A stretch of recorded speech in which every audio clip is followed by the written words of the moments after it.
네, 증권가에서 알아주는 미녀가 모였습니다. 여우방으로 이어갈게요. 오늘 시장을 토대로 해서 다음 주 시장에 대한 전략 짜봐야죠.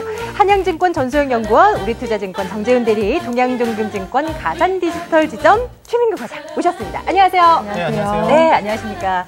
자, 앞서서 우리 정재훈 대리께서 쭉 이제 읊어주셨는데 그래도 첫 번째로 여쭤보려고 해요. 오늘 시장 좀 어떻게 보셨는지 쭉 밀려났어요. 네, 사실 근데 지금 말씀드렸지만은 이게 뭐 커다란 의미가 있다기보다는 기술적인 저항선에 부딪혀서 시장이 좀 밀려있는 것이라고 생각이 들고요. 이것은 비단 꼭 우리나라의 문제뿐만 아니라 미국과 그리고 프랑스 증시, 뭐 유럽 증시, 아시아 증시 다 같이 좀 저항선에 부딪혀 있는 상황이기 때문에 좀 쉬어가는 현상이 아닌가 생각이 듭니다. 뭐 따라서 이렇게 뭐 크게 의미를 부여하는 것은 좀 필요 없을 것 같고요. 다만 뭐 지금 이제 9월 7일 날 오바마 연설이 있고 나서 이 부분이 실망감에 대한 그러니까 경기 부양이 생각보다 좀 좋지 않게 나오면 실망 매물이 나오지 않을까에 대한 좀 찬반 논란이 좀 많이 있는데요. 저는 개인적으로 이게 좀 되게 좀 웃긴 사실은 9월 7일 날 오바마 대통령의 연설안이 좀 좋지 않게 나오더라도 또 20일경에 FOMC 회의가 이를 또 보강해 줄 수 있는 좀 보완 시스템을 갖고 있다고 좀 개인적으로 생각이 듭니다. 네. 사실 또 이제 9월 뭐 20일 날 FOMC가 또 얘기가 나오다가 또 경제 지표 몇 개 좀 좋게 내놓은 다음에 10월 달 다시 경기적 좋아졌으니까 나중에 얘기하겠다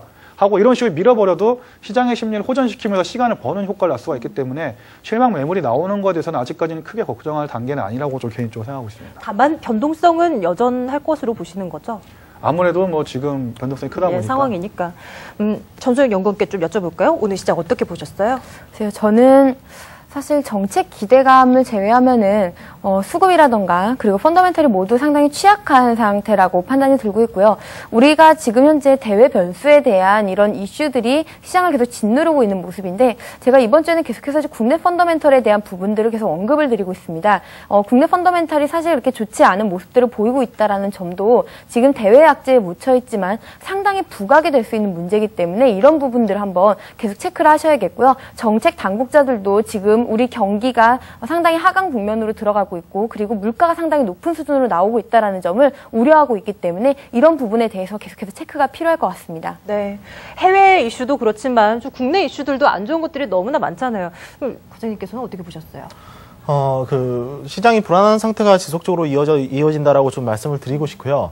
먼저 말씀하신 이제 전소영 연구원님께서 말씀하신 거랑 좀 일맥상통한 게, 현재는 나와 있는 해결책이라든가 그 실질이 하나도 없습니다. 그에 관련된 기대감으로만 지금까지 증시가 반등을 했었고, 그 증시의 반등 수준이 실질적으로는 그 실질이 없는 기대감의 한계가 오늘 부딪혔다. 그래서 일정 수준 오늘 좀 하락하는 모습을 현재 보여주었는데요. 그와 더불어서 이제 나타난 여러 가지 지표들이 뭐 소비자 물가 지표 같은 경우에도 5.3%로 최대로 그 역사상 최고치가 나왔고요. 그리고 이제 오늘 발표한 이제 8월 무역 수지 같은 것도 지난달보다 약 한 55억 정도 마이너스 된 대략 한 8억 정도 흑자라고 이렇게 발표를 했고, 더군다나 이제 뭐 해외 변수들 중에 특히 이제 그리스 관련 문제가 다시 좀 수면 위로 이렇게 떠오르고 있기 때문에 이런 점들이 전부 다 종합적으로 시장에 굉장히 불안한 심리를 좀 조성을 하고, 더군다나 이제 어떠한 해결책이 없는 기대감만으로 반등을 했던 증시가 오늘 좀 이렇게 조정을 보였던 것 같습니다. 예. 다음 주에 대한 업종 전략도 뭐 좀 세워봐야 될 텐데 오늘 일단 마감됐으니까요. 제가 간단하게 좀 몇 가지만 좀 여쭤볼게요. 내수주들이 그래도 또 오늘은 괜찮더라고요. 또 지수가 밀리니까 내수주에 대한 전망을 세 분 어떻게 보세요? 간다? 아니다. 둘 중에 하나 고르라면 어떤 거 고르시겠어요? 제가 먼저 말씀드릴까요? 네. 그렇게 보고 있습니다. 간다 아니다라고 말씀을 드리기보다는 시장이 불안한 상황에서 기존 주도주와 내수주들 간의 좀 줄다리기 향상이 좀 이어진다. 그러니까 시장이 일정 부분 반등을 해줄 때는 기존 주도주를 중심으로 가고, 시장이 일정 부분 또 안 좋은 모습을 볼 때는 내수주가 시장에서 좀 부각을 받으면서 일정 부분 왔다 갔다 하면서 줄다리기랑 팽팽한 그런 진행이 좀 지속될 것 같습니다. 제안은 트레이딩 매매밖에 없을까요? 지금 상황에서는 시장이 굉장히 좀 심리가 불안한 상태이기 때문에 어떠한 한 종목을 바이앤홀딩 하는 것보다는 트레이딩을 통해 짧게라도 수익을 좀 제고를 해나가는 게 좀 맞다라고 보고 있습니다. 그래요. 대리님 혹시 하실 말씀 있으세요?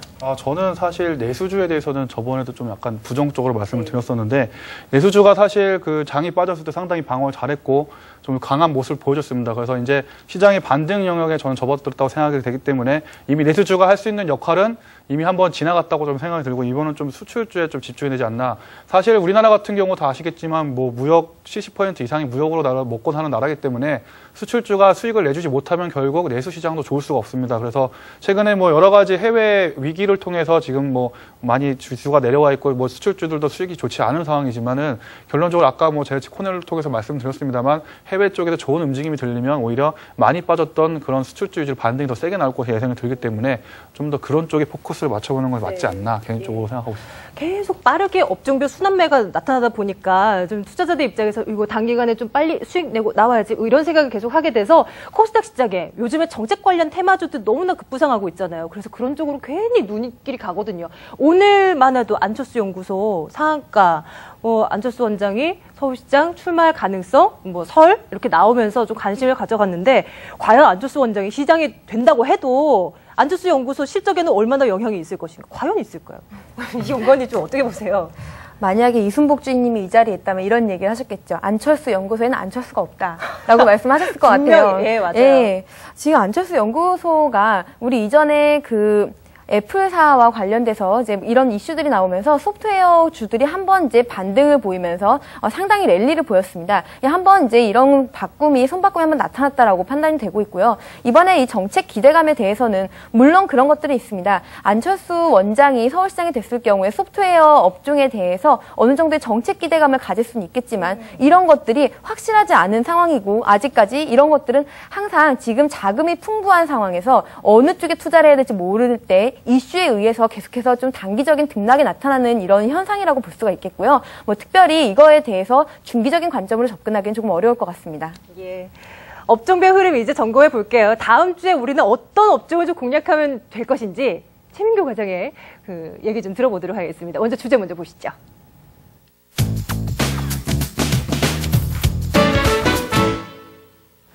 네, 건설 새로운 대안이 된다 이렇게 제목을 짜오셨어요. 사진이 굉장히 똘똘하게 나오셨습니다. 네, 건설주를 꼽아오신 이유 뭘까요? 일단 사진 말씀부터 먼저 드릴게요. 사진은 제가 지금보다 좀 살이 많이 빠졌을 때 그때 사진이라서 그렇고요. 건설주 같은 경우에는 이제 제가 그렇게 정리를 한번 해드리도록 하겠습니다. 건설주 하반기 그리고 내년 상반기에 이제 지켜보실 점, 특히 이제 주가가 상승하는 데 있어서 캐털리스트라고 말씀드릴 수 있는 두 가지가 있는데 그 두 가지는 이제 첫 번째가 이제 국내 주택 시장의 회복과 두 번째는 이제 해외 수주 모멘텀이다라고 말씀을 드릴 수가 있습니다. 하지만 현재 그 상태에서 국내 주택 시장 같은 경우 미분양이 그렇게 빨리 해소가 되고 있는 상황도 아니고 해서 국내 주택 시장의 회복을 바라기에는 시간이 좀 너무 촉박한 것 같고요. 그렇기 때문에 건설주를 접근하실 때에는 저는 이제 무조건 해외 수주 모멘텀이 있는 그러한 이제 대형주 중심으로 접근을 하자라고 말씀을 드리고 싶고, 이러한 해외 수주 모멘텀 같은 경우에 이제 주가 같은 경우에는 이제 이러한 모멘텀이 시기적으로도 잘 맞아야 되는데, 시기적으로도 이제 어제 이제 뉴스를 보니까 이제 리비아 카다피 같은 경우에서 리비아에서 이제 알제리 쪽으로 좀 망명을 시도하고 있다 이런 뉴스가 나왔기도 했고요. 그렇기 때문에 리비아 같은 경우도 이제 곧 있으면은 재건 사업이 이루어질 걸로 예상을 하고 있고, 그리고 이제 하반기부터 내년 상반기까지 이어서 사우디 같은 경우에는 이제 화공 플랜트 중심으로 해서 대략 약 한 40조 원 정도의 발주 물량을 현재는 준비를 하고 있습니다. 만약 그렇다고 한다면은 이러한 사우디 같은 경우에 현재는 트랙 레코드가 굉장히 우수한 삼성 엔지니어링 또는 이제 대림 산업 이 정도로 이제 집중을 해볼 수가 있는데요. 2분기 실적을 발표를 했을 때 삼성 엔지니어링 같은 경우에는 매출은 거의 더블이 났고, 그 다음에 영업이익률은 약 한 30% 증가.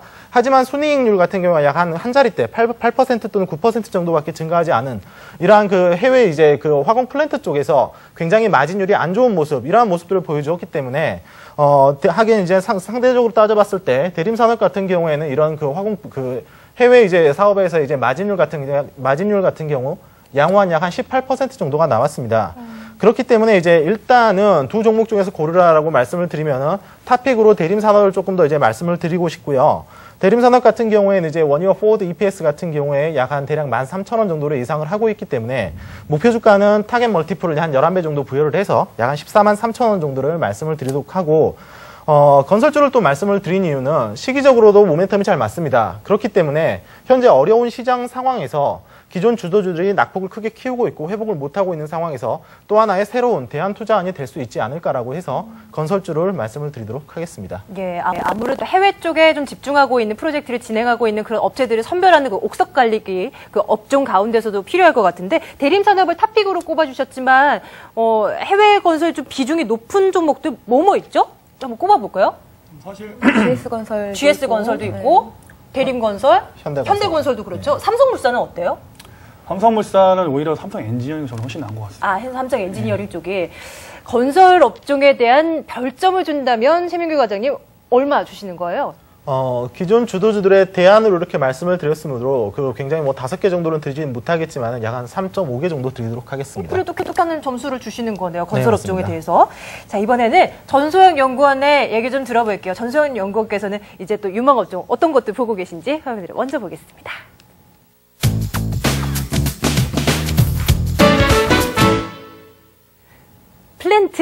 플랜트. 요즘에 계속 좀 화제가 되고 있는 단어라고 할 수 있을 것 같습니다. 연구원님 얘기 좀 들어볼까요? 네, 오늘 제가 아까 원고를 보다 보니까 셋이서 똑같은 내용을 준비를 했더라고요. 근데 저 같은 경우는 아까 이제 어제부터 해서 계속해서 별별 랭킹에 대해서 어떤 내용을 말하면 좋을까라고 계속 고민을 했었는데, 사실 정확하게 말하자면은 이번 주 별별 랭킹에서는 다음 주 이슈에 대해서 뽑을 만한 업종은 사실은 없었고요. 그 중에서도 지금 현재 미국과 유럽 그리고 중국과 일본의 리스크를 회피할 만한 어떤 모멘텀이 있을까를 찾았을 때 중동이라는 대안이 나왔고 그 중동의 대안을 연결시킬 만한 이런 모멘텀을 찾다 보니까 플랜트 업종이 나왔습니다. 지금 현재 굉장히 경기가 선진국 경기 하강 우려가 나타나고 있고 이런 것들로 인해서 소비 기축이 나타나고 있기 때문에 사실 이런 모멘텀에는 대부분의 업종들이 다 하락할 수밖에 없습니다. 따라서 기계 업종들도 사실은 이런 이슈를 받을 수밖에 없는데요. 그 중에서도 이제 상당히 이런 소비 모멘텀을 어느 정도 극복할 수 있을 만한 것이 인프라 투자입니다. 인프라 투자 같은 경우는 정부 주도의 산업이기 때문에 이런 경우에는 오히려 이제 어느 정도 이 플렉스웨이션이 좀 줄어드는 이런 역할들이 하기 때문에 이런 것들을 살펴봤을 때 기간 산업에 투자하는 이런 플랜트 업종들에 좀 관심을 가질 상대적으로 좀 이슈가 받을 이런 모멘텀들이 살아있다라고 보고 있고요. 특히나 이제 중동 지역을 중심으로 해서 플랜트 발주가 재개가 되고 있습니다. 건설 모멘텀도 똑같습니다. 지금 중동에서 리비아 사태가 어느 정도 마무리가 되면서 우리나라에서도 이제 중동 지역에 투자하는 이런 건설 업체들을 중심으로 해서 발빠른 행보가 이어지고 있고 실제로도 이제 제가 건설 쪽에 종사하는 분들과 이제 통화를 했을 때 이제 그런 모멘텀들이 상당히 많이 있다라는 것을 확인을 했습니다. 특히나 이제 우리나라 같은 경우는 중동 지역이 사실은 이런 어떤 객관적인 데이터도 중요하지만 상당히 친인분을 되게 중요시합니다. 이 어떤 발주를 따오거나 할 때요. 근데 그런 면에 있어서 우리나라 업체들이 상당히 그런 것에 능하다라고 할 수가 있겠고요. 예, 좀 그렇다고 하더라고요. 그런 면들을 살펴봤을 때 국내 업체들이 중동 발주에 있어서 다른 나라의 업체들에 비해서 상당히 선전하는 모습을 보일 가능성이 높다라고 판단을 하고 있고요. 그리고 이제 국내 업체들이 사실 이런 영업적인 측면 아니라 기술적인 측면에서도 다른 업체들, 다른 나라의 업체들보다 상당히 기술적으로 높은 기술력을 갖고 있기 때문에 진입장벽이 높은 편입니다. 이런 것들도 수주를 따오는 데 있어서 상당한 긍정적인 모멘텀이 될 수 있겠다라고 볼 수가 있겠습니다. 너무 광범위해요, 연구원님. 어디 콕 집어서 뭐가 좋다 이렇게는 말씀 못 하실까요? 너무 사실 이게 장기적인 좀 중장기적인 모멘텀이라면은 어떤 이제 실적이나 이런 것들을 보면서 업종을 종목을 말씀드릴 수가 있을 텐데요. 사실 이거 다음 주 모멘텀이고 사실 저는 이 콜맨들 사이에서 저는 푹거리다 보니까 다음 주 모멘텀에 있어서는 조금 업종을 종목을 고르기가 좀 쉽지가 않았습니다. 약간 몸을 사리시는 우리 전소영 연구원이세요. 네. 자, 이번에는 정재훈 대리께서는 또 어떤 업종을 좀 주목해 보자고 하셨을지 또 확인해 보도록 하겠습니다.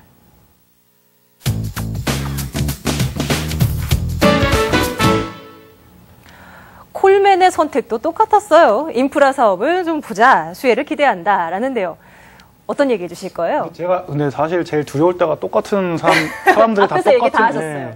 사람들이 똑같은 생각을 하게 될 때 좀 반대 방향으로 항상 가기 때문에 네, 이게 약간 두려운 면이 있긴 한데요. 이거 같은 경우는 사실 저는 두산인프라코어라는 한 종목을 그냥 집어넣고 얘기하고 싶은데 사실 이 종목 같은 경우는 펀더멘탈이나 이러한 가치적인 측면으로 접근하는 것이 아니라 일정 매매라고 볼 수가 있겠습니다. 다 아시겠지만 다음 주에 이제 오바마 대통령의 발표가 있을 예정인데요. 좀 쉽게 말씀드리면 지금 이제 그 경기가 좋지 않아서 실업률 부분이 또 나아지지 않는 모습을 보였기 때문에 계속해서 경기 둔화에 대한 우려가 있었습니다. 또 이번 주 오늘 또 실업률 발표가 아마 새벽에 있을 거 예상이 되는데요. 이런 부분들을 가장 단기적으로 제자리에 돌려놓으려면은 실업률을 끌어올려야 되는데 사실 미국 같은 경우는 지금 제조업이라고 할 수 있는 마땅한 것이 없습니다. 그나마 선전하고 있는 애플 정도밖에 없고 여러분들도 가전제품 같은 거 써보시면 아시겠지만 미국 제품이 거의 전무후무하다고 볼 수가 있을 텐데요.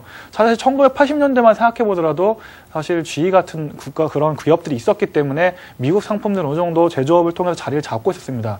최근에 또 GM 같은 그 제조업 그 자동차 회사가 자리를 잃으면서 지금 그 제조업이 좋아야 지금 실업률이 좋아지는데 그 부분이 안 올라오고 있는 상황입니다. 그러면 단기적으로 이걸 짜내려면은 결론적으로 땅을 파야 된다는 얘기인데요. 우리나라가 1980년대 많이 썼던 수단 중에 하나죠. 뭐 증권주랑 뭐 건설주랑 트로이카라고 해가지고 80년대 많이 갔었지만 개발도상국이나도 그렇고 다른 나라도 그렇고 이 단기간에 일자리를 창출하는 것은 바로 건설이라고 볼 수가 있겠습니다. 실제로 여러분들 거시다 보면은 이게 길에다 가건물이나 건물 짓는 과정 보이시면 인력 시장에서 사람들 끌어다가 뭐 그분들이 노동을 하시고 다시 흩어지는 그런 구조를 많이 가지고 있잖아요. 네. 단기적으로 이러한 사업들을 많이 펼쳐놓음으로써 실업률 부분은 일시적으로 올려놓을 수 있는 효과를 내야 되는데요. 그러려면 땅을 팔려면은 뭐 단순히 숟가락으로 팔 수 있겠습니까?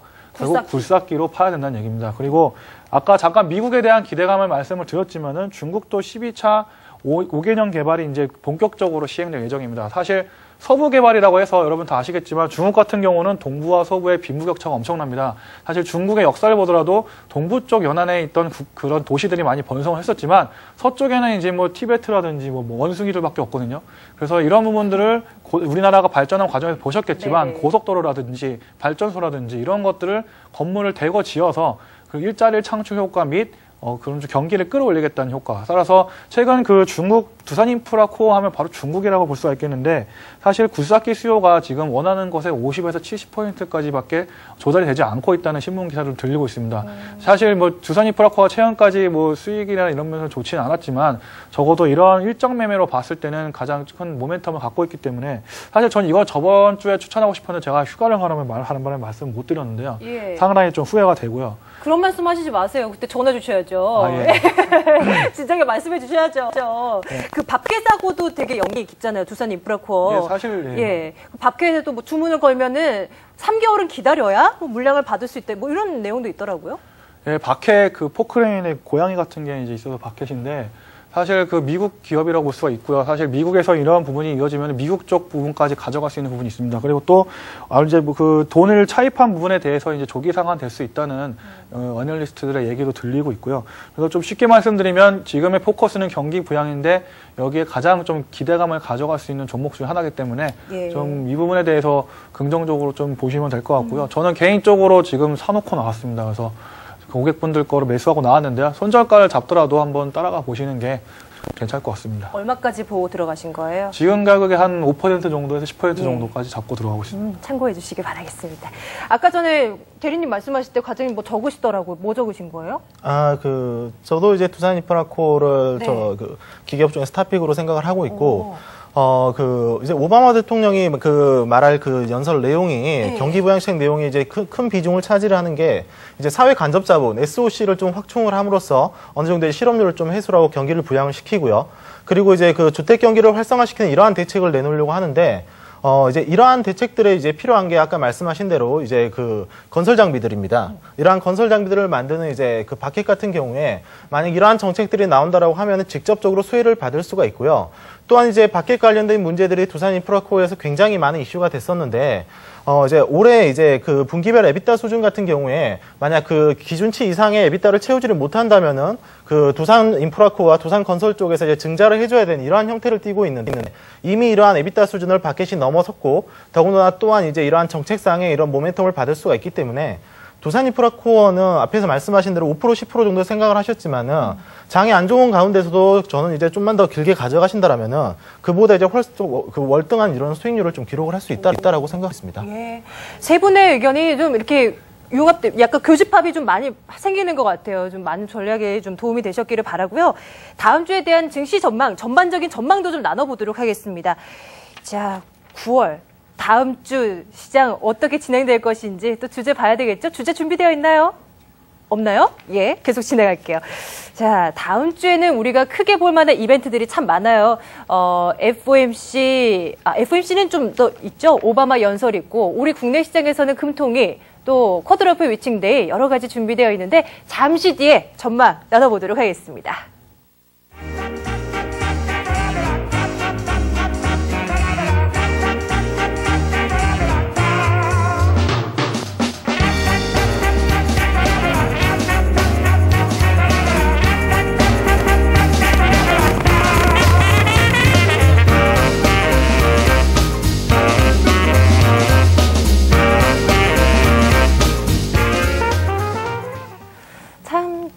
중반까지는 참 좋았었는데 후반 들어가니까 조금 좀 불안불안한 게요. 연구원이 어떻게 할까요? 다음 주 어떻게 보세요?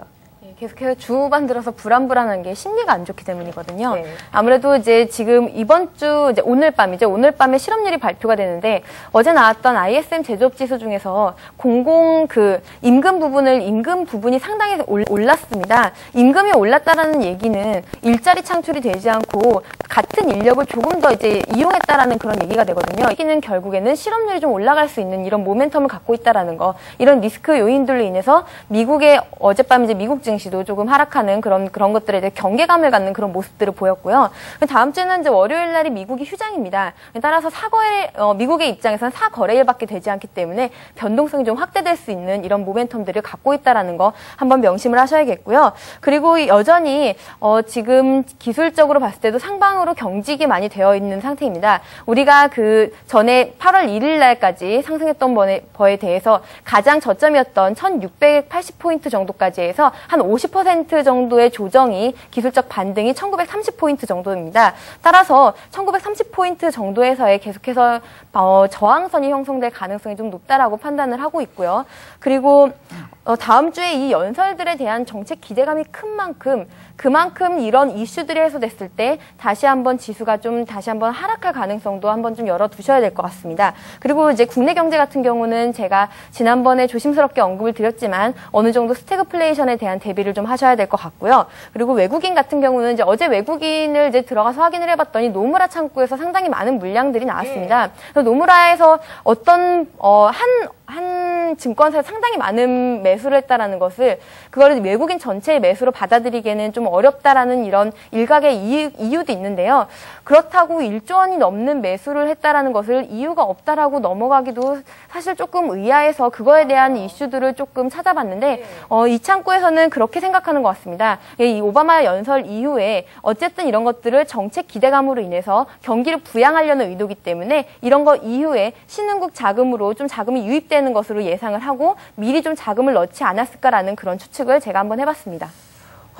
수급 부분도 좀 진짜 여쭤보고 싶네요. 어제 정말 노무라 증권 그 창구에서 좀 들어왔다고 해서 좀 많이 얘기들이 나왔었는데 외국인도 참 그럴 것이 사람인지라 어중간한 자리에서 막 사거나 막 팔지는 못할 것 같아요. 그들도 많은 고민이 있을 것 같은데 수급 부분 좀 어떻게 보면 좋을까요? 여전히 오락가락 할까요? 일단은 이제 이번 주였죠. 이번 주 중반까지 외국인들의 매수세 지속적으로 좀 이어지다가 이제 어제 이제 좀 큰 매수세가 이렇게 들어왔었는데 이제 그러한 부분들은 이제 다음 주까지는 좀 이어지는 거는 연속성을 한번 좀 지켜봐야 될 것 같고요. 하지만은 그렇게 좀 긍정적으로 현재는 생각을 하고 있지는 않습니다. 예. 자, 정재현 대리님께 여쭤볼게요. 이제 다음 주 되면 미국 월요일 휴장이라고 하셨고 또 오바마 대통령 연설이 있긴 하지만 그 다음에 바로 우린 추석 연휴란 말이에요. 분명 우리 국내 투자자분들은 모르겠다, 주식 그냥 덮고 그냥 놀아 이렇게 생각하시면서 관망 흐름으로 이어나갈 수 있는데 만약 그런 이슈가 빵 터졌으면 그만큼 변동성이 커질 수 있다는 얘기죠. 대리님 어떻게 보세요? 사실 이거는 좀 포지션에 따라서 개인 투자하시는 분들의 포지션에 따라서 결정을 해야 되는데 사실 대부분의 80, 90% 분들의 대부분은 주식이 물려있는 상황이기 때문에 아마 대부분 지금 손실이 20, 30%씩 나 계실 겁니다. 그래서 팔 수 없는 상황이기 때문에 일단 무조건 가져가야 되고요.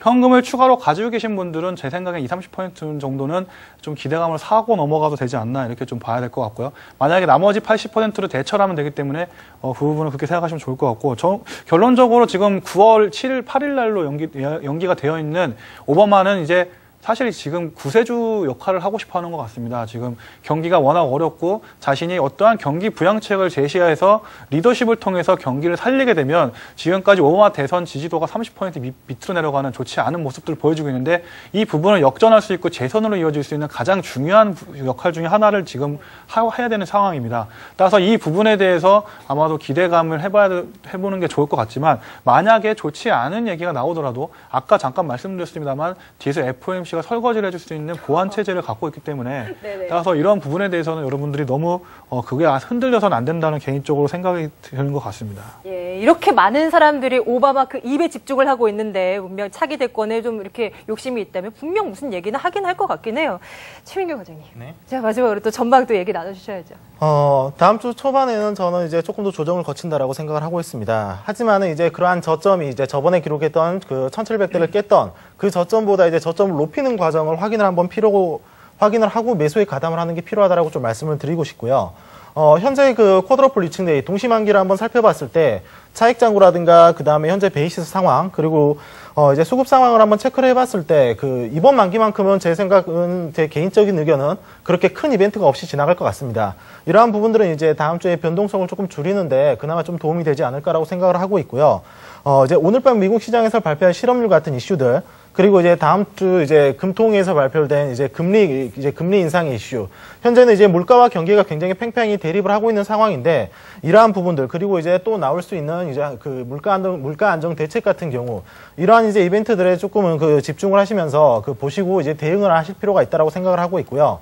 가장 이제 마지막으로 하나 좀 강조를 드리고 싶은 부분은 그리스 관련 리스크가 이제 최근 들어서 다시 수면 위로 조금씩 떠오르고 있습니다. 물론 이제 그 구조 지원금을 이렇게 받았지만은 현재 이제 의회에서 발표를 했을 때 그리스 관련 이제 그 그리스가 이제 그 부채 한도 현재 그 ECB에서 관리하고 있는 부채 한도가 이제 지난달로 약 한 80% 정도가 찼다고 이렇게 발표를 했으므로 상황이 조금 더 안 좋아지고 안 좋아서 좀 최악으로 이렇게 좀 디딛고 있다라고 생각을 하고 있기 때문에 스팟성으로 나올 이제 유로발 리스크 관련 그러한 이제 이러한 이벤트들도 충분히 확인이 필요하다라고 말씀을 드리겠습니다. 예, 여전히 외국인 그 파생 관련해서 좀 코멘트를 더 드리자면 제가 이제 계속해서 이제 외국인의 매수 매도와 관련해서 파생과 뭐 연관되어 있는 물량들이 상당히 많기 때문에 요즘에 좀 그런 것들을 주의 깊게 보고 있습니다. 근데 외국인의 손바꿈이 상당히 빨리 나타나고 있거든요. 어제 같은 경우는 이제 콜 쪽으로 어느 정도 붙는다 싶었는데 오늘 같은 경우는 그것들을 다 청산하고 다시 한번 풋으로 담는 그런 모습들이 관찰이 됐습니다.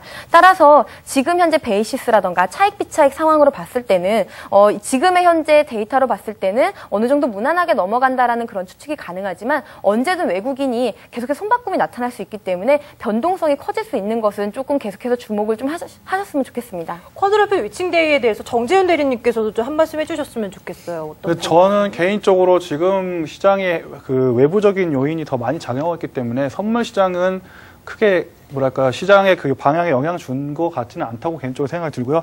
아까 잠깐 제가 까먹고 말을 안 한 게 있는데요.